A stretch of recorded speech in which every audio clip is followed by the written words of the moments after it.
j'ai vécu une histoire il y a maintenant 6-7 ans. Ça fait presque 8 ans que je suis en Australie et ça m'est arrivé dès mon arrivée. Qui est très simple et à la fois, je pense, universelle, intime aussi. J'ai rencontré une personne avec qui je pense que j'aurais jamais dû me mettre et ça m'a fait développer pas mal de... Ouais, j'ai eu pas mal de révélations en vivant cette histoire et j'espère que ça pourra inspirer les gens qui peut-être la vivront, peut-être sont dedans actuellement.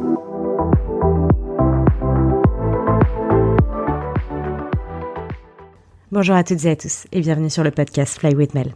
J'utilise ce podcast pour parler de mes voyages, de développement personnel et de toutes les jolies histoires que je peux écouter à travers mes rencontres.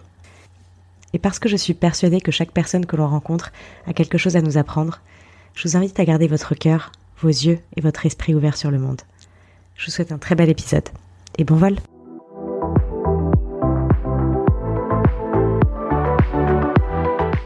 Bonjour à toutes et à tous, salut Manon. Salut Mel. Merci d'être sur le podcast aujourd'hui Fly with Mel. Merci de m'inviter. Ça me fait plaisir d'avoir des gens français d'Australie de plus en plus qui viennent sur le podcast, c'est trop cool.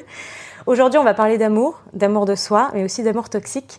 Est-ce que tu peux juste, en tant que icebreaker numéro 1, parce que j'en ai 2, me dire un petit peu pourquoi tu es là, quel est le message que tu veux faire passer aujourd'hui ? Alors, je suis là aujourd'hui parce que j'ai vécu une histoire il y a maintenant 6-7 ans. Ça fait presque 8 ans que je suis en Australie et ça m'est arrivé dès mon arrivée. Qui est très simple et à la fois, je pense, universelle, intime aussi. J'ai rencontré une personne avec qui je pense que j'aurais jamais dû me mettre et ça m'a fait développer pas mal de... Ouais, j'ai eu pas mal de révélations en vivant cette histoire et j'espère que ça pourra inspirer les gens qui peut-être la vivront, peut-être sont dedans actuellement. Tu l'as. Merci, en tout cas. C'est super top de venir là-dessus pour aider. C'est l'idée de ce podcast, tu sais, c'est le développement personnel, mais c'est aussi surtout l'idée de pouvoir partager des messages parce que les gens peuvent se retrouver dans ton histoire et ça peut inspirer les gens à aller mieux, à guérir ou juste à au moins savoir ce qu'il faut faire si ça leur arrive. Le icebreaker numéro 2, c'est de pouvoir te présenter en 3 mots seulement. Qu'est-ce que tu choisirais comme mot ? Alors, je dirais que je suis espiègle, Ok. créative et intrépide. Ok. Je vais choisir 3 mots comme ça. Pourquoi espiègle ? J'aime bien faire marrer les gens. J'ai un peu une clown energy. Ok. J'attends qu'on rire. J'espère qu'on va rire pendant ce podcast. J'espère aussi. J'ai un peu trop d'énergie, je pense, mais c'est un peu le chemin de ma vie d'apprendre à canaliser cette énergie et pas être trop insupportable. Et tu me disais aussi pour les autres mots ? Oui. Créative, j'ai toujours été très artiste, tu vois, beaucoup dessiné. J'adore la musique, j'adore danser. J'aime bien faire le clown, ça fait un peu partie de ça aussi, je pense. Et intrépide parce que je suis assez aventurière. Je me suis mise pas mal dans des situations qui pourraient faire peur, tu vois, partir à l'étranger, partir à l'aventure. Voilà. Et d'ailleurs, partir à l'étranger, ça me rappelle, du coup, t'es arrivée en Australie il y a combien d'années de ça ? Presque 8 ans, ouais. Ça fera 8 ans à Noël. Et pourquoi t'es venue ici ? Je suis venue, ça a été un cheminement. En fait, j'ai l'impression que toutes les étapes de ma vie m'ont conduite ici. J'étais déjà partie en Erasmus quand j'étais en 3e année. De cet Erasmus, j'ai eu envie après de partir en stage aux États-Unis l'année d'après. Et aux États-Unis, j'avais rencontré plein d'Australiens. Okay. Et je m'étais dit, mais c'est génial, j'adore ces gens. Donc je suis allée les voir l'année d'après en vacances. J'avais passé 2 semaines à Sydney, j'avais adoré Sydney. Donc j'étais pas trop au courant des visas, tu vois. Je pensais que le visa Working Holiday, c'était que pour ramasser des fruits. Donc j'étais pas fan de ramassage de fruits. Donc je me dis, si un jour les étoiles s'alignent, que je trouve un travail, que je peux avoir un visa de travail, j'irai. Et en travaillant 1 an à Paris, je me suis renseignée un peu plus. Et donc là, j'ai compris que je pouvais faire le Working Holiday. Donc let's go, je suis partie. Et t'es partie comme ça ? Je suis partie comme ça. Je pensais partir que 1 an. Donc c'était pas le départ, tu vois, tout drame et tout. Mais ça fait maintenant 8 ans, donc ouais. J'ai l'impression que c'est un peu le truc pour tout le monde, c'est assez fou. Moi, tu peux pas te dire, allez, je pars pour toute la vie. C'est pas possible, ton cerveau, il peut pas assumer ça. C'est clair, c'est sûr. Moi, c'était pareil, j'étais partie pour 6 mois là, et ça fait déjà 8 ans. T'étais dans quel état d'esprit quand t'es partie ? Parce que tu sais, il y a beaucoup de gens qui partent pour parfois fuir quelque chose, ou qui sont dans une mauvaise situation, ou qui ont besoin d'un énorme changement. C'était quoi, toi, ton état d'esprit ? Quand je développais cette idée de partir, j'étais pas forcément mal, mais les quelques mois qui ont précédé mon départ, j'étais vraiment pas bien. En fait, j'avais vécu beaucoup un peu des misères amoureuses, tu vois, de mes 20, 19, 20, 21, 22, 23 ans, 24 ans, genre j'étais pas à l'aise dans mon célibat. Et du coup, venais de relations, je rencontrais des gens sur Tinder et puis je me faisais ghoster, je perdais confiance en moi. Puis pour me remettre de ça, je rencontrais quelqu'un et puis ça allait pas. Et en fait, j'étais dans une spirale comme ça, je me posais pas de questions. Je continuais dans ce truc-là et ça m'épuisait énormément.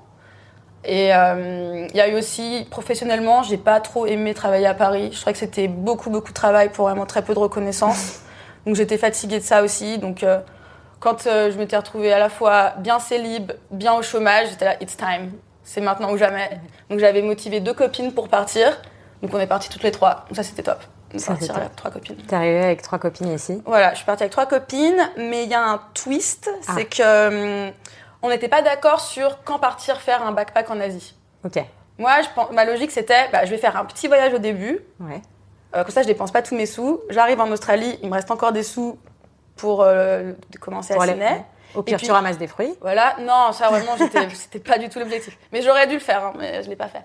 Je travaille 1 an, je m'en mets plein les poches. Et une fois que je suis riche, enfin, au bout d'1 an en Australie, là, je me fais un bête de voyage de 6 mois. Et mes copines, elles, c'était, non, on va faire 3-4 mois en Asie maintenant, démarrer le working holiday plus tard. Et comme ça, on aura le temps de, si on veut se projeter, travailler et rester longtemps en Australie, on sera libre de le faire. Elles avaient raison. Moi, j'ai pas fait ça. Moi, je suis partie avec une copine australienne que j'avais rencontrée à San Francisco. On a fait 1 mois de voyage, 1 mois et demi en Asie, puis je suis arrivée. Et du coup, quand je suis arrivée, mes copines, elles partaient, elles, en Asie. Donc j'étais, au début, les 3-4 premiers mois, j'étais toute seule. Et c'est là que j'ai eu trop de place pour rencontrer une mauvaise personne. Enfin, une mauvaise personne. Pas la bonne personne pour moi, quoi. Petit teaser. Est-ce que tu peux nous en dire un petit peu plus quand tu dis... Du coup, t'es arrivée, t'es seule. Comment tu fais pour rencontrer quelqu'un déjà ? En fait, je pensais pas vraiment être seule de base, parce que j'avais ces amis australiens. Mais ils n'avaient pas été aussi accueillants la 2e fois que la première quand j'étais venue il y a 2 semaines. Parce que la première fois, c'était chez la queue de 2 semaines. Ah, trop bien, welcome back et tout. Enfin, welcome tout court, tu vois. Et ils étaient super accueillants et tout. Mais là, comme je venais pour longtemps, ils n'étaient pas dans le rush de me voir tous les soirs. Donc je me suis un peu sentie, pas abandonnée, mais j'avais été un peu déçue. Et comme je pensais avoir des amis, j'avais pas non plus fait un effort de ouf pour rencontrer d'autres personnes. Donc j'étais retournée dans mes travers de allez, je vais faire un petit tour sur Tinder, peut-être que je vais rencontrer, mais juste pour aller voir aller visiter des nouveaux endroits, trouver des bars sympas. Enfin, c'était un peu l'histoire que je me raconte à moi-même.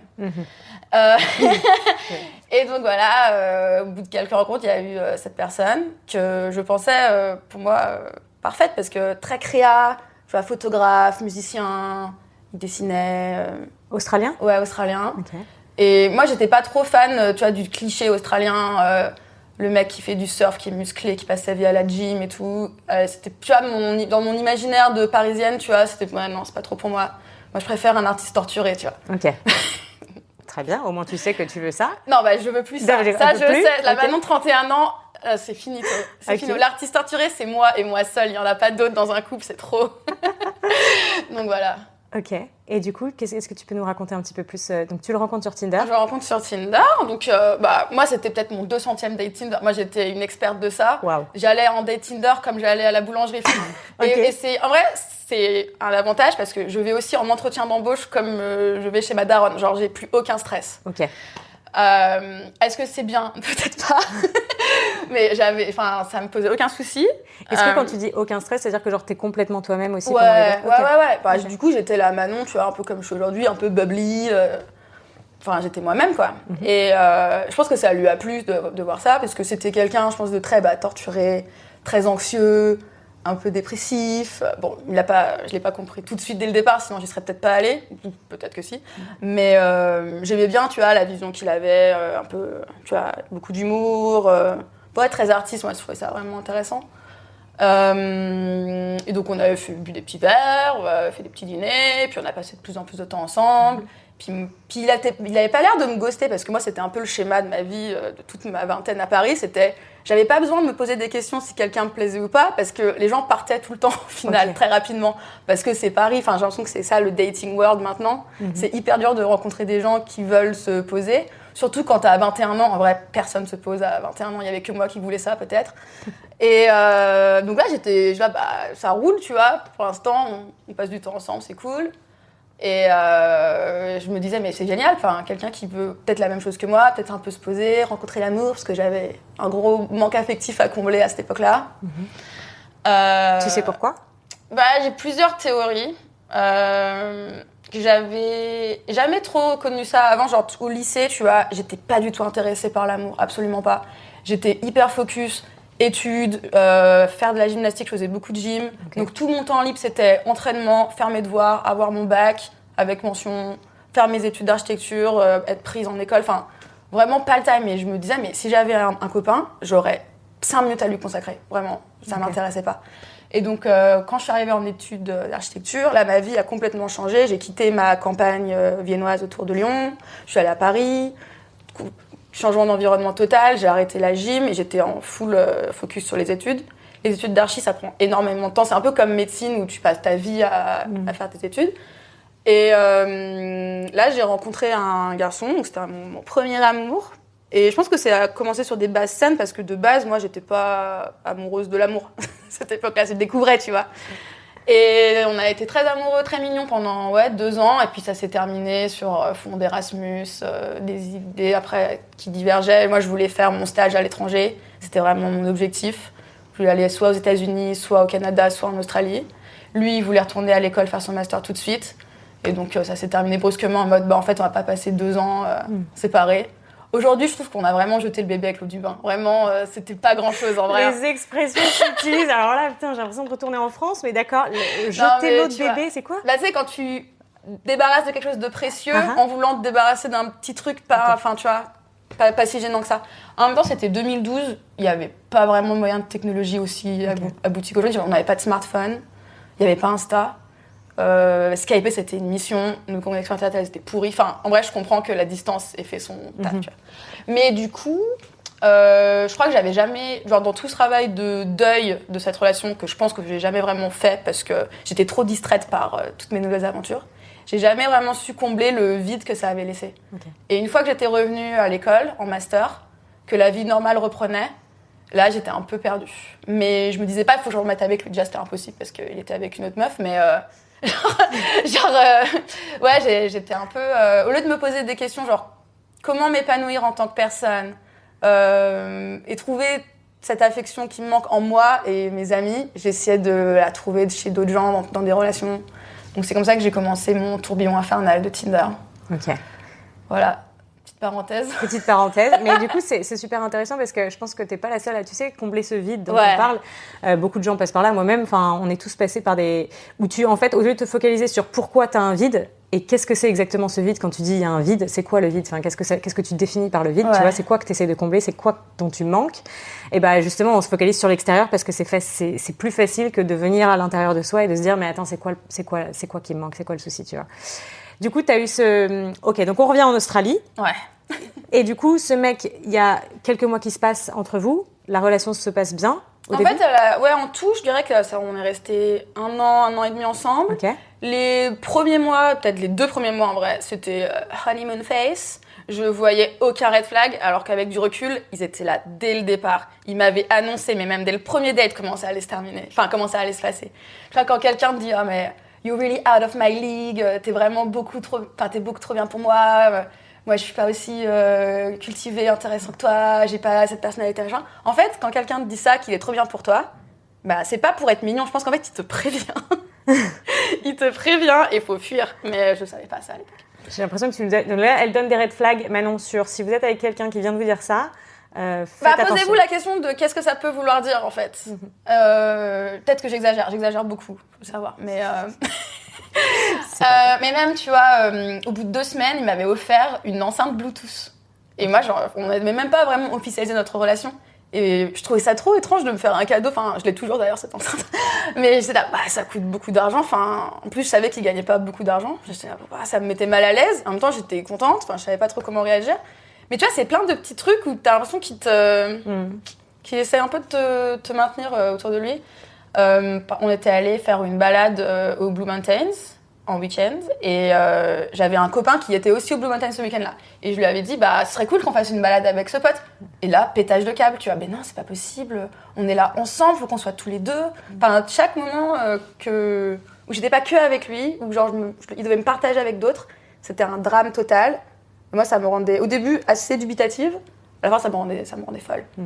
Ou même au bout de quelques mois, j'étais invitée chez mes copains australiens pour une crémaillère. Et donc ma copine qui était partie, elle en Asie à ce moment-là, elle m'avait laissé plein d'habits. Et elle m'avait laissé ce body American Apparel magnifique avec un maxi décolleté en résille. J'avais trop hâte de le mettre. Et il m'avait interdit de le mettre. Pourquoi ? Et parce que c'était trop revealing, alors qu'en vrai, pas tant que ça. Enfin, surtout maintenant, quand tu vois que je m'habille en soirée, il y a très peu de tissu. Tu ne t'habilles pas. Voilà. Je m'habille, mais c'est bien plus trash que ça, quoi. Et c'était des heures et des heures de disputes. Surtout que moi, j'étais déjà très féministe. Enfin, j'avais commencé mon cheminement féministe à cette époque-là. Je lisais beaucoup, tu vois, mademoiselle.com, j'écoutais les podcasts, je lisais les articles et tout. Et pour moi, c'était lunaire de me dire comment il fallait que je m'habille ou comment il fallait pas que je m'habille. Mais en fait, à force de disputes comme ça commence à rentrer dans ma tête que fallait que je fasse gaffe, que je marchais sur des œufs en permanence, que tout pouvait le vexer, que la présence de mes amis, pour lui, c'était menaçant. Okay. Tu vois, enfin... T'es rentrée dans son jeu ? Ouais. Okay. Alors que je pensais être plus maligne que ça. Hein. Moi, je pensais que j'étais smart, mais non, je me suis fait avoir. T'étais amoureuse ?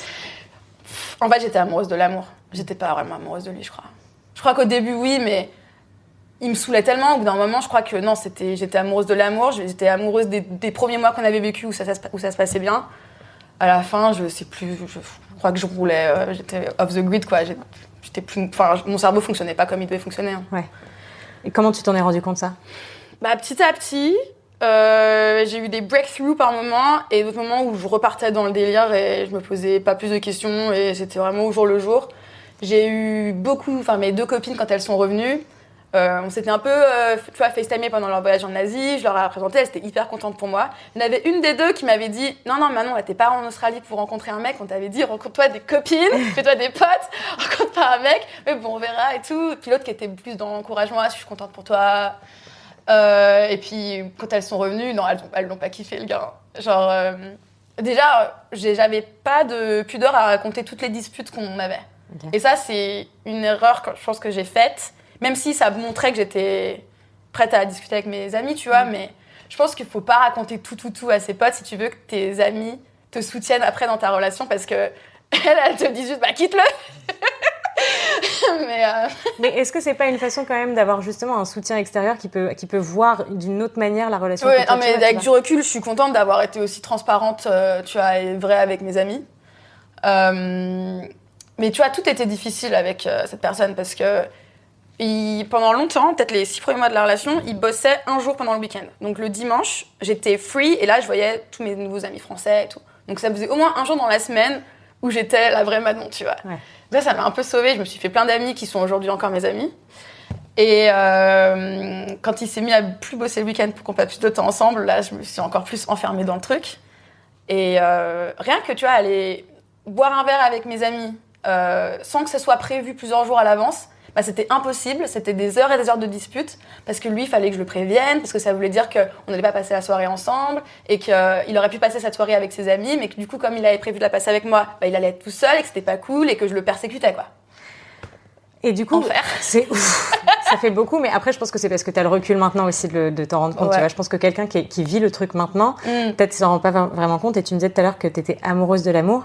Moi, j'ai envie de comprendre qu'est-ce qui t'a porté au jour le jour, ce mec. Pourquoi t'es restée autant de temps ? Mais je pense que j'avais besoin de compagnie. J'avais besoin aussi de quelqu'un qui soit là pour moi, savoir qu'il y avait vraiment, tu vois, quelqu'un qui pense à moi quotidiennement. Et tu vois, je pense le fait d'être en Australie, d'être aussi loin de sa famille, et aussi quand mes 2 copines étaient parties en Asie, j'étais un peu solo et pour moi, c'était presque de la survie d'avoir cette personne. Alors que je me pensais beaucoup plus forte que ça. Hein, parce que j'étais partie à 20 ans à San Francisco toute seule, aucun souci. Mais là, j'étais pas dans un moment de ma vie où j'étais en phase avec moi-même, quoi. J'étais tu t'es sentie sous creux de la vague. Au creux de la vague. Attention, autre expression de Manon. Au creux de la... Faut que je les note, faut que je note tous les trucs. Tu t'es sentie sous l'emprise ? Ouais, surtout quand j'ai commencé à comprendre que j'agissais en fonction de comment il allait pouvoir réagir pour éviter des disputes. Okay. Genre, des fois, je mentais un peu, tu vois. J'allais en début de soirée, en pre-drinks, mais sans lui dire, et je disais que j'étais au travail. Comme ça, je disais, bon, j'ai un peu vu mes potes, et puis c'est pas comme si on n'avait pas passé la soirée ensemble, donc je partais plus tôt. Mais en fait, j'étais juste une victime en faisant ça. Enfin, c'est pas victime, tu te protégeais. C'était certainement aussi pour te protéger d'une autre dispute. Ouais. Mais du coup, ça montre aussi combien c'est toxique déjà de devoir mentir. Parce que est-ce que la vision d'un couple, pour toi, tu vois des gens qui se mentent, entre guillemets, tu vois? Non, mais absolument pas. Et des fois, enfin, c'était pas du mensonge, mais j'avais l'impression que je devais un peu édulcorer un peu de tout, parce que si tu vois, j'avais des amitiés masculines. Mais lui, c'était inconcevable pour lui, ça voulait dire que c'était des hommes qui allaient vouloir me violer, quoi. Et c'était des menaces que j'allais vouloir sortir avec eux, d'être avec lui. Enfin, j'étais obligée d'un peu tout mitonner, quoi. Enfin, c'était l'enfer. Est-ce que tu te souviens du regard que tu avais sur toi? J'avais un peu honte, parce que je me disais que j'étais en totale dissonance cognitive avec qui j'étais et qui je voulais être. Surtout quand tu t'ouvres tu vois, au féminisme et que tu as envie d'être une femme forte et que tu te dis mais je n'agis absolument pas comme ce que je pense et ce que je conseillerais à n'importe qui d'agir, mais je le fais quand même et ça n'a aucun sens et t'es pas bien quand tu réfléchis comme ça. J'imagine que tu te sens même un peu perdue parce que du coup tu as des valeurs qui sont à droite et en fait tu vas complètement à gauche. Parce que t'as envie d'être en paix avec la personne avec qui tu partages ta vie, mais en fait il y a aucune paix possible parce que même si tu vas dans son sens il y aura toujours plus. Ouais. Comment ça s'est terminé du coup? Ça s'est terminé parce que j'ai voulu mettre fin à cette histoire. Il m'avait laissé partir avec 2 copains garçons en Tasmanie pendant 1 semaine parce qu'il se sentait mal de m'avoir interdit de partir avec mes copines au Whitsundays la semaine de mon anniversaire. Oh, wow. Donc en fait, c'était un peu le deal. J'avais vraiment pété un câble. En gros, c'était la semaine de mon anniversaire, c'était un hasard, mais j'avais 2 copines qui partaient en croisière au Whitsundays. Et j'ai dit, là, c'est l'occasion de partir avec elles. Il fait, non, c'est ton anniversaire, on va pas être séparés. Le jour de ton anniversaire, c'est ton premier anniversaire qu'on passe ensemble. C'est impossible qu'on soit pas ensemble. Et moi, je dis, mais quoi? Donc, on s'est disputé pendant des heures et des heures, au point que genre, j'ai dû me barrer, mettre mon mode avion, marcher dans le quartier pendant 4 heures. Enfin, j'en pouvais plus. Quand tu dis disputer, c'était juste par les mots? Et c'était des mots forts? Oui, il m'a pas tapé, hein. Okay. Mais non, mais on se hurlait dessus. Alors que je suis pas du tout comme ça. Moi, je me suis jamais vraiment engueulée dans mes relations, jamais. Et je me reconnaissais pas. Mais ça me faisait tellement vriller, je comprenais pas qu'on puisse penser comme ça. Tu vois, j'adore être en relation quand tu vois que la personne pense différemment que toi. Mais là, ça tenait des niveaux. Et puis, il changeait pas d'avis, c'était l'enfer. Mais du coup, c'est moi qui changeais d'avis pour que ça tame et qu'on retrouve un point d'entente parce que lui ne changeait jamais de cap, quoi. Okay. Du coup, j'ai un peu sacrifié ce voyage-là qui aurait été une aventure sympa avec mes potes. Mais après, entre 2 tafs, quand j'ai terminé mon working holiday, que je passais en visa étudiant, je cherchais un nouveau boulot et j'ai mes 2 potes qui m'ont dit on va faire 10 jours en Tasmanie, est-ce que ça te dit? Je suis yes, chaud. Et là, il s'est un peu senti obligé de dire oui. Mm-hmm. Mais pendant toute la semaine, il fallait que je le rassure, que j'étais pas en train de me faire violer, que tu vois, c'était l'enfer absolu. Waouh. Alors que, tu vois, je sais pas si tu les connais, mais tous mes potes garçons à Sydney, c'est tous des nounours trop sympas, quoi. Mm. Et on en parlait dans l'avion du retour avec mon ami, et il me disait, mais ta relation, ça a l'air d'être quand même énormément de contraintes. Hein. Et j'étais là, ouais, c'est vrai. Et là, pendant tout le voyage en avion, j'étais en mode, mais qu'est-ce que je fais? Mais là, ça dure beaucoup trop longtemps, j'en peux plus. Donc le lendemain, à mon retour, je lui ai dit, on va boire un café. Et là, j'ai dit que je voulais que ça s'arrête et qu'on déménage, qu'on n'habite plus ensemble, parce qu'on s'était mis ensemble en coloc au bout de 6 mois, beaucoup trop tôt. Et ça participait à mon enfermement, tu vois, dans cette histoire. Mais c'est que ça s'est pas terminé tout de suite. C'est ça le gros twist, c'est que ça a mis 8 mois, je pense, à se terminer cette histoire. Okay. Parce que j'ai pas réussi à faire une clean cut. Il m'a supplié, tu vois, de pas le quitter. Et j'avais jamais vraiment rompu avec quelqu'un à l'âge adulte. Genre, mes seules expériences de rupture qui étaient 2 mois, c'était au collège quand ça durait 1 semaine, tu vois. et je savais pas rompre avec quelqu'un. Et pour moi, c'était horrible de faire souffrir quelqu'un. Genre, la culpabilité, rendre quelqu'un triste, sachant que moi, j'avais été dans cette situation tellement de fois, j'étais là, mais je peux pas faire ce qu'on m'a fait, c'est horrible. Non, enfin... Alors que si. Du coup, tu préférais te faire souffrir toi plutôt que de le faire souffrir lui? Je faisais souffrir tout le monde, hein, parce que moi, j'étais mal, lui, il était mal. En plus, ça a duré des mois, donc l'agonie totale pour tout le monde. You have to be cruel to be kind. Ça, c'est un truc que j'ai appris. Tu dois être cruel pour être gentil. C'est ça. Ouais. Si quand tu veux rompre avec quelqu'un, essaie pas de le faire en douceur. Si tu vois que la personne elle est pas capable de le vivre tout de suite, il faut arracher le pansement. Et puis voilà, ils vont pleurer, ils vont s'en remettre, quoi. Et alors que si tu fais ça pendant 8 mois, bah, ils vont pleurer pendant 8 mois. C'est un petit peu ça. Donc, c'était dur. Donc, j'ai déménagé. Je m'étais mise dans une coloc séparément toute seule. Et mais ouais, ils revenaient à la charge. Et du coup, j'étais en tourbillon. Genre, mais non, mais peut-être que j'ai fait une erreur parce que là, je devrais me sentir bien et je me sens pas bien. Donc, peut-être que c'est l'erreur que j'ai faite. Et puis, dans cette histoire, ce qui est marrant, je pense que c'est l'aspect un peu manipulateur qu'il avait, c'est qu'à la fin, je pensais que c'était moi la personne folle. Tu vois, je googlais sur des trucs genre, c'est quoi les traits d'une personnalité borderline? Est-ce que je suis pas un peu cyclotimique? Est-ce que je suis bipolaire? Enfin, je me pensais que c'était moi la personne folle parce que je snappais tellement quand on s'engueulait, mais c'est pas moi, tu vois.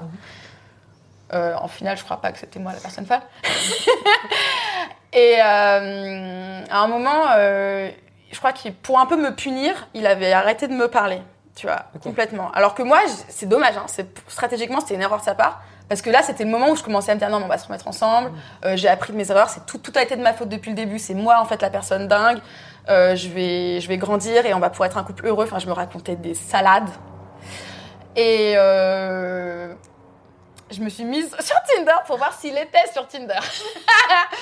Et de fil en aiguille, j'ai commencé à parler à un gars qui était très sympa, qui avait l'air vachement posé, très tu vois, philosophe, un peu un petit côté dandy british. Bon, il était australien, mais il avait un peu cette vibe ouais, de mec très réfléchi, tu vois.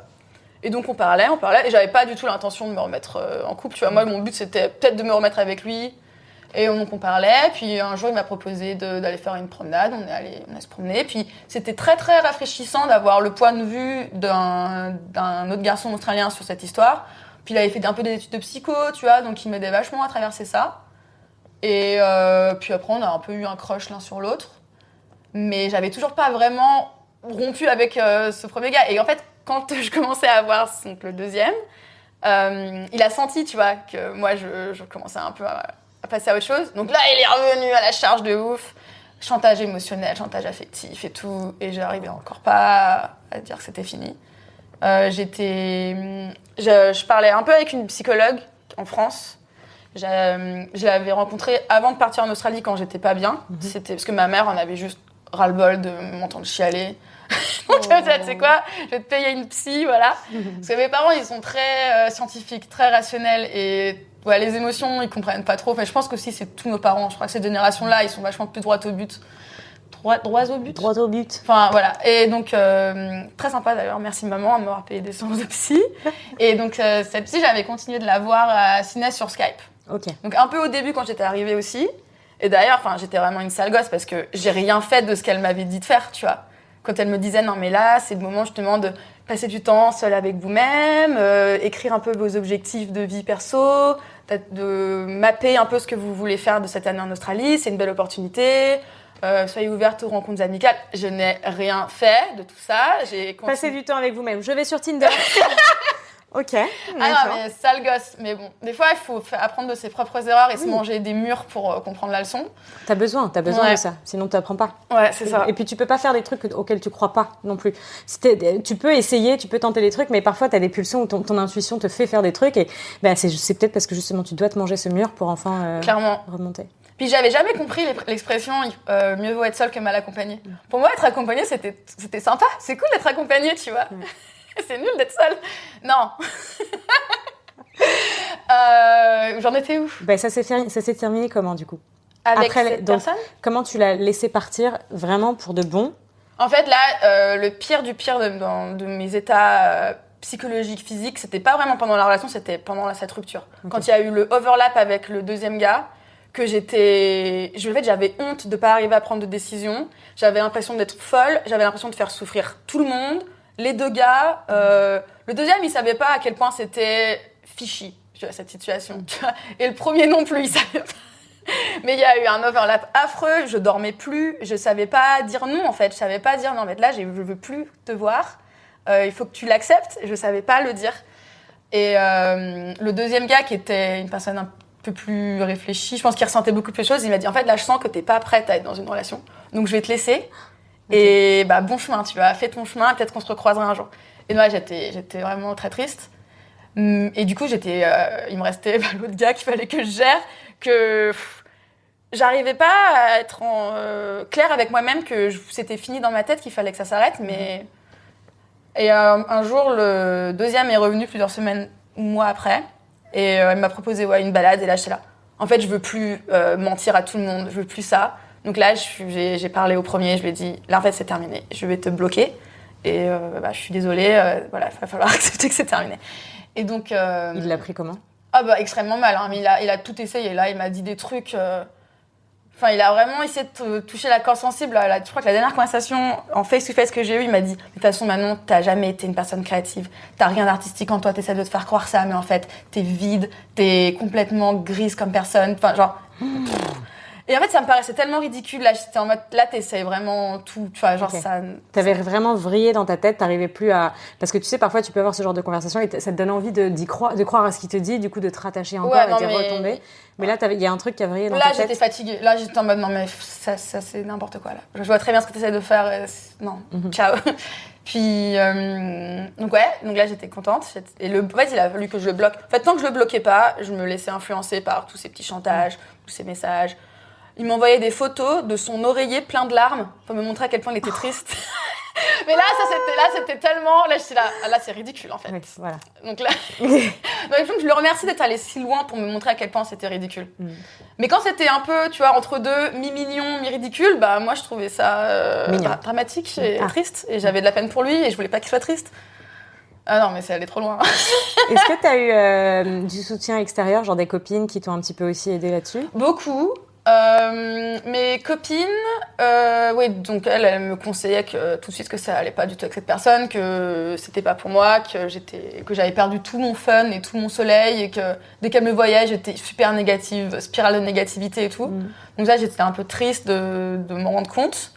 Le problème, c'est que je les avais tellement saoulées, surtout une, qui du coup, en fait, elle s'est éloignée de moi parce qu'elle avait plus d'énergie à me consacrer par rapport à ça, tu vois. Genre, elle avait l'impression de m'avoir tout dit, de manière gentille, de manière méchante. Et en fait, je crois qu'elle avait besoin de prendre des distances par rapport à moi. Donc ça avait été dur. Mais c'était un mal pour un bien parce que quand je me suis vraiment retrouvée solo face à moi-même, je me suis ouverte à un autre nouveau groupe de copines. Et aujourd'hui, tout le monde a merged et tout le monde est ami. Et je me dis, en fait, peut-être que quelque chose de beau est né de ce moment. On vit bien dans le meilleur des mondes après ça. Et donc ça m'a forcé à puiser les solutions ailleurs que dans ce que je pensais que, tu vois, mes copines de base, l'amour. Non, en fait, il y avait d'autres solutions ailleurs. Qu'est-ce qui, tu penses, t'a aidé le plus à vraiment te détacher complètement après de ce mec-là? Technologiquement, de l'avoir bloqué, ça, plus jamais je reste 8 mois avec quelqu'un qui me harcèle, genre juste on bloque. Le problème, c'est qu'il m'appelait en numéro masqué en permanence, donc je devais me mettre en mode avion toute la journée. C'était l'enfer. Tu pouvais pas changer de numéro? Non, enfin, je vais pas non plus rentrer dans ce jeu-là. Puis même, flemme. Là, c'est là que ma phobie administrative entre en jeu, tu vois. Quelle était ta question en fait? Du coup, quelles ont été les autres choses qui ont fait que tu as pu enfin t'en détacher?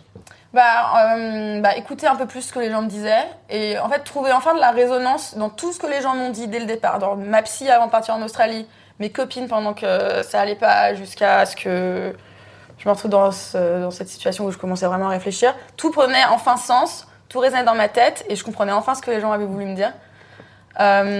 Et pour comprendre tout ça, est-ce que t'as fait un travail sur toi? Qu'est-ce que t'as fait? T'as fait du journalisme? T'as été voir quelqu'un? J'étais pas mal solo dans ma chambre. J'ai regardé pas mal de vidéos YouTube, je pense que j'aurais peut-être pas dû regarder aussi. Il y en avait que c'était un peu genre retrouver son ex. Là, non, faut pas aller dans celle-là. Mais je me suis remise à faire du sport alors que c'était quelque chose que j'avais complètement abandonné dans toutes mes études d'archi et le début de ma vingtaine. Donc ça m'a fait du bien de retrouver des sensations où t'es fière de toi, t'as fait, tu t'es trouvé des petites endorphines ailleurs que vers l'amour. Puis retrouver des passions, quoi, trouver du soleil dans sa vie par d'autres moyens que juste se sentir aimé par quelqu'un. Et du coup, te donner de l'amour à toi-même à travers d'autres choses et d'autres activités. C'est fou. Et par rapport à ce que tu disais, par rapport à tes amis aussi, je sais que, là je fais une petite aparté sur moi aussi ce qui m'était arrivé avec une relation toxique que j'ai eue dans le passé.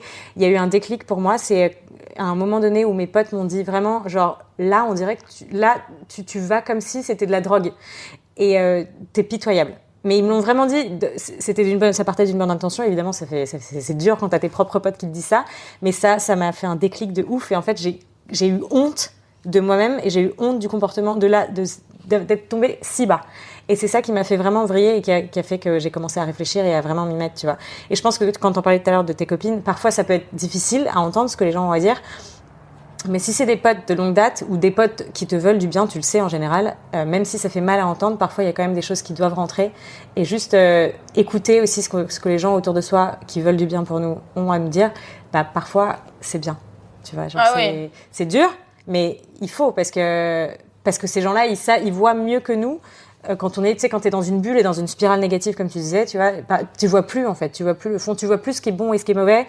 Tu penses que c'est toi qui es folle. Du coup, tu vois, et en fait, d'avoir quelqu'un qui a une vision extérieure, c'est bienvenu, quoi. C'est bienvenu.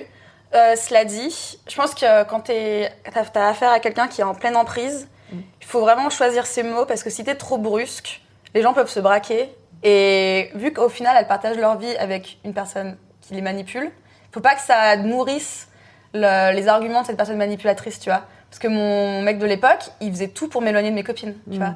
Dès qu'il y avait des petits trucs, tu vois, elles ont pas été sympas avec toi, tu vois, en fait, tu peux pas vraiment leur faire confiance, alors que moi, oui. Et à un moment, je m'étais même dit, en fait, il faut que je prenne de la distance avec mes copines parce que c'est à cause d'elles que ça se passe mal, ma relation. Parce que j'ai rentré dans le jeu de mon gars. Mais après, bien sûr, si vous avez une copine qui est en relation toxique, faites tout pour qu'elle s'en sorte, mais trouvez les mots parce que... Et surtout être patient, parce que tu peux pas forcer quelqu'un à quitter quelqu'un. Il faut que ça vienne d'eux. Parfois, il faut qu'ils se mangent un mur. Voilà, c'est comme ça. Exactement, c'est totalement vrai. Et aujourd'hui, t'en es où dans ta relation amoureuse ? Alors aujourd'hui, je suis... mariée, 4 enfants. Enfin, quasi.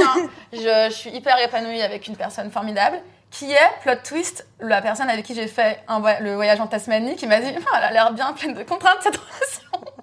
En fait, il était juste en train de poser ses cartes doucement. Il était là dès le départ, lui. C'était mon meilleur pote pendant mes 3 premières années en Australie, qui a toujours été là pour moi. Même quand je me suis séparée de mon gars, quand j'ai quitté notre maison, j'avais vécu 2 semaines avec lui. Il m'avait accueilli chez lui dans les Northern Beaches. C'était très retraite spirituelle, tu vois. Il habitait à côté de la plage, il me faisait à manger, il m'emmenait faire de la méditation le matin. Et tu l'avais jamais considéré ? Pendant un voyage en Tasmanie, je me disais, waouh, c'est vraiment un mec en or. Et sa copine, elle aura bien de la chance. Il était très célibataire, tu vois. Mais le jour où il a une copine, elle aura vraiment de la chance et j'espère qu'elle saura comprendre à quel point elle a de la chance d'être avec lui. Et aussi, au moment où j'étais un peu entre les deux, entre le premier Australien et le deuxième Australien, quand le deuxième ne voulait plus me voir parce que j'étais trop fichue, je m'étais un peu posé la question aussi. D'ailleurs, aussi, nos copains me disaient Manon et Carlos, on va l'appeler Carlos, vous iriez trop bien ensemble et tout. Et je pense que lui, il voyait que j'étais encore un peu zinzin. Je pense que c'est quelqu'un de tellement sain d'esprit et qui a besoin de rien d'autre que de sa propre paix intérieure que je pense qu'il n'avait pas envie d'accueillir une storm. Et là, j'étais trop une tempête. Ouais, j'étais trop tempétueuse. Tempétueuse. On va inventer des... Alors, on est parti sur les expressions françaises et maintenant sur les mots. Ouais. Mais j'étais pas encore assez... prête. Ouais, ready, quoi. Et par contre, à la fin de la deuxième relation avec le deuxième Australien, qui m'a vachement apaisée, où là, j'ai unwind tout ce qui s'était passé pendant la première, tu vois, avec le mec toxique. Enfin, non, ils n'étaient pas toxiques. La relation était toxique.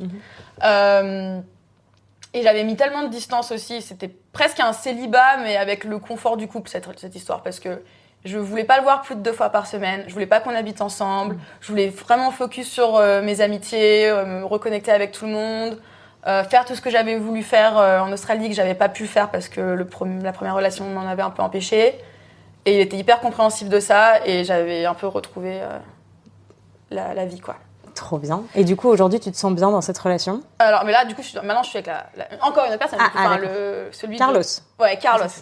Et non pas les deux Australiens. Oui, Carlos, qui est français. Oui, Carlos, français, on adore.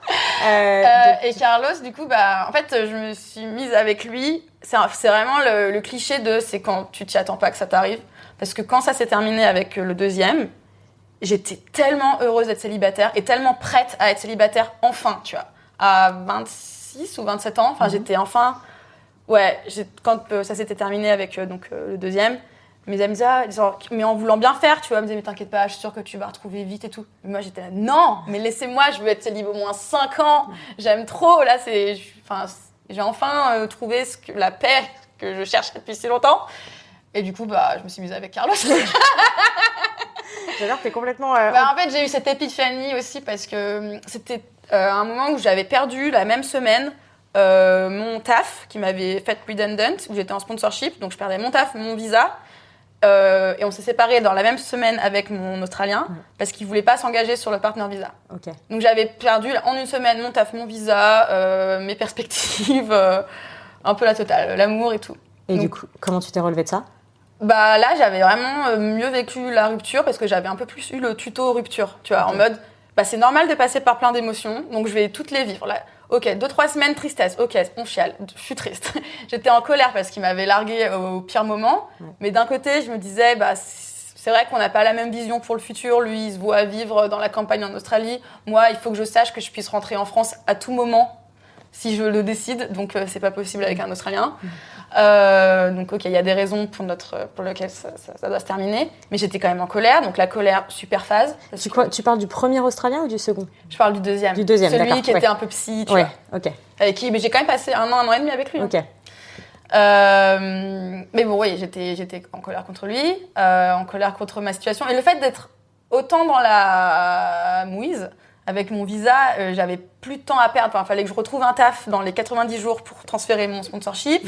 Fallait que je sort this out. J'étais vraiment dans l'action, là. Et la colère de cette phase de deuil, là, ça m'a vraiment nourrie. Et j'étais en mode, pas le temps. On avance. Et voilà, je suis assez fière de cette rupture. C'est fou. C'est fou. Parfois, tu as vraiment besoin de te retrouver au pied du mur pour remonter, en fait. Et c'est là, en fait, il a fallu que la vie balaye tout. Mon visa, mon taf, où ça allait pas, pour que ça soit blank canvas, et que j'ai cette épiphanie et que je me dise, non, je vais être avec Carlos. Parce que j'allais quitter l'Australie aussi potentiellement. Okay. J'avais trouvé un taf à l'île Maurice. Waouh. Et quand ils m'avaient confirmé que ça allait se faire, qu'ils aimaient mon profil, qu'ils voulaient même me faire un CDI, là j'ai pleuré ma race. Je me disais, mais je veux pas aller à l'île Maurice. Et puis je me disais, mais là j'ai un super ami qui s'appelle Carlos et c'est mon meilleur ami. Et si je pars, j'aurai plus un ami comme ça, aussi proche et qui prend aussi bien soin de moi, avec qui je rigole autant. Et puis peut-être qu'un jour il va trouver une amoureuse et après il aura vraiment plus rien à faire avec moi. Et là j'ai eu l'épiphanie de, mais en fait si je me mets avec, si c'est moi son amoureuse, le problème est réglé. Et voilà, donc on s'est mis ensemble. Wow. Et aujourd'hui ça fait 5 ans qu'on est ensemble, on est trop amoureux, trop mignons, couple goals. J'adore, couple goals, bientôt mariés, bientôt... Trop beau, trop bien. Ouais. Est-ce qu'avec le recul, tu regrettes d'avoir eu cette première relation toxique ? Oui et non. En vrai, c'était pas du tout la première année de Working Holiday dont je rêvais. Donc pour ça, un peu. Mais d'un autre côté, si je m'étais pas mangé un mur, j'aurais peut-être pas progressé. Donc je suis contente d'avoir conjuré le sort par rapport à ça. Waouh, ok. Qu'est-ce que tu dirais à quelqu'un qui est en plein dedans, là, par exemple ? Prends soin de toi, écoute-toi. Si t'as une petite voix, moi j'avais les 500 choristes de petites voix qui me disaient que ça allait pas, mais je les écoutais pas. Mais si t'as une petite voix qui te dit que ça va pas, il faut t'écouter et il faut se laisser du temps. C'est ok de demander 2 semaines de digital detox, d'être dans sa caverne et réfléchir. Les gens, ils vont s'en remettre. Enfin, tu fais de mal à personne à vouloir prendre du temps pour réfléchir. Ça, c'est un truc que j'avais fait aussi à un moment dans ma période d'overlap où j'avais perdu 8 kilos, où ça allait pas, où je me sentais trop mal. J'étais partie à Bali avec ma mère et ma sœur, parce qu'on s'était retrouvés halfway entre la France et l'Australie. Et ma psy m'avait dit, en fait, prenez pas votre téléphone, vous le donnez à votre daronne, et puis vous réfléchissez ou juste vous vivez l'instant présent. Ça m'avait fait tellement, tellement bien. Le problème, c'est que j'ai pas du tout pris de décision, mais ça m'avait vraiment fait du bien. Et je pense que dans ces 2 semaines, j'ai pu me projeter en mode, mais en fait, j'ai besoin de personne. Genre, j'ai pas besoin d'avoir 2 Australiens qui me courent après, c'est pas besoin de ça. Pas besoin d'avoir des gens qui te courent après. Ça laisse des séquelles, tu penses, une relation toxique ? Je pense que ça en laisse si tu traites pas le problème à la source. Et que tu répéteras des schémas indéfiniment si tu te poses pas la question de qu'est-ce qui allait pas chez toi et pourquoi t'as attiré ça et pourquoi peut-être, si tu crois en l'univers, pourquoi l'univers a dû te présenter et te faire manger ce mur. Et tu penses pourquoi tu l'as attiré, du coup, ce mec ? Parce que j'étais très low, j'étais au creux de la vague Lui, je pense que sa vie était un creux de la vague aussi parce que très anxieux, très dépressif, artiste torturé. Donc c'était un match dans ce sens, mais c'était un match de mal-être. Donc c'est cool au début parce qu'on se dit nous les âmes perdues, on s'est retrouvés et c'est beau, c'est l'amour, c'est la passion. Mais non, ça va pas. Faut 2 personnes, je pense, épanouies pour être un couple heureux, tu vois. Aujourd'hui, t'es épanouie? Ouais, aujourd'hui, je pense, c'est cool. La vie est cool. Tous mes problèmes de visa ont été réglés à la suite de... quand j'avais tout perdu, le taf et tout. Ça a pris du temps, mais je suis passée de ce sponsorship un peu foireux à demande de PR avec mon taf, qui m'ont reprise au final. Okay. Je les avais suppliés, chantage affectif, pour me reprendre et me faire la PR. Et au bout d'un mois et demi... résidence permanente. Permanent residency, ouais. Excusez-moi. Donc j'ai eu mon chemin vers la permanent residency qui s'est dessiné. Enfin, une relation épanouissante et heureuse avec Carlos. Enfin, il y a des trucs comme ça qui se passent. Carlos. Bonjour Carlos. Il ne s'appelle pas Carlos en vrai, juste on précise. C'est un second nom de scène, voilà. Le jour où je le rencontre, je l'appellerai Carlos, du coup tu m'excuseras. Ouais, t'as le droit, t'es pas la seule à l'appeler Carlos. Hein. Mais du coup, j'ai l'impression que dans la vie, ça se passe souvent comme ça. C'est qu'à partir du moment où tu prends enfin une décision qui est bonne pour toi, et encore une fois, c'est si on croit à l'univers, par exemple, si tu prends la bonne décision qui est pour toi, il y a des choses qui s'ouvrent et les choses deviennent plus faciles et plus naturelles et plus, ouais. Et c'est ça. En fait, je crois que c'était aussi ce que me disait ma psy. Elle me disait, mais en fait, Manon, vous vous mettez beaucoup trop la pression. Donc arrêtez, soyez indulgente avec vous-même, mais surtout croyez en la vie. Parce que là, vous avez 24 ans, on a l'impression que chaque décision que vous prenez, c'est la fin du monde si ça se passe mal. Et c'était un peu comme ça que je vivais. J'avais l'impression que fallait que j'ai tout bon tout de suite, tout le temps. Mais non, t'as le droit de faire des erreurs, t'apprends. La vie, c'est une expérience et t'apprends toujours. Et puis surtout, quand une porte se ferme, t'en as 25 000 autres qui s'ouvrent en permanence. T'es jamais seul au fond d'un puits et il n'y a aucune issue. Genre. Et souvent, les portes qui s'ouvrent sont plus intéressantes que le couloir dans lequel t'étais juste avant. Donc... c'est pour ça que maintenant, je fais vachement plus confiance en la vie. Wow, trop bien. Du coup, relation toxique, dernier message pour les gens qui sont dedans ou qui... Quitte-le. Non, prends ton temps. Quitte-le, mais prends ton temps dans les directions. Est-ce qu'aujourd'hui, t'as déjà vécu ça ou t'as eu des copines qui sont dans des relations toxiques et du coup, toi, tu sais comment aider puisque t'es passée par là? Je pense qu'aujourd'hui, j'ai beaucoup plus d'empathie par rapport à ça. Mais je pense aussi qu'il faut pas être trop violente, c'est ce que je veux dire. Il faut pas avoir une approche trop directe. Il faut essayer de comprendre pourquoi les personnes sont dans ces situations. Et il faut un peu comme ce que font les psys, ils te disent pas quitte-le. Jamais ils te disent ça. Tu vois, ils te disent vous allez trouver la solution en vous, tu vois. Et c'est plus essayer de donner des clés à tes amis pour qu'elles trouvent la confiance en elles, parce que en général c'est des personnes formidables, c'est juste qu'elles sont pas dans la situation qui leur convient. Donc, tu parlais de vide, combler un vide au début du podcast. Ouais. Tu sais que c'était vraiment pour ça que tu t'étais mise dans une relation toxique. Donc combler ce vide. Tu penses que tu l'as compris, ce vide? Tu sais d'où il vient? Tu sais ce que c'était? Existentiel. Je pense que j'avais peut-être pas assez confiance en moi. Pourtant, je suis assez consciente de mes qualités et de mes défauts. Et dans tous mes déboires Tinder, je comprenais pas pourquoi les gens voulaient pas passer plus de temps avec moi. Mais je suis sympa, je suis pas horrible. Mais quelle était ta question? Est-ce que tu as compris ce que c'était ce vide, ce manque que tu essayais de c'était de un manque d'amour de moi-même, je pense, d'avoir besoin d'être rassurée en permanence et d'avoir la validation de quelqu'un.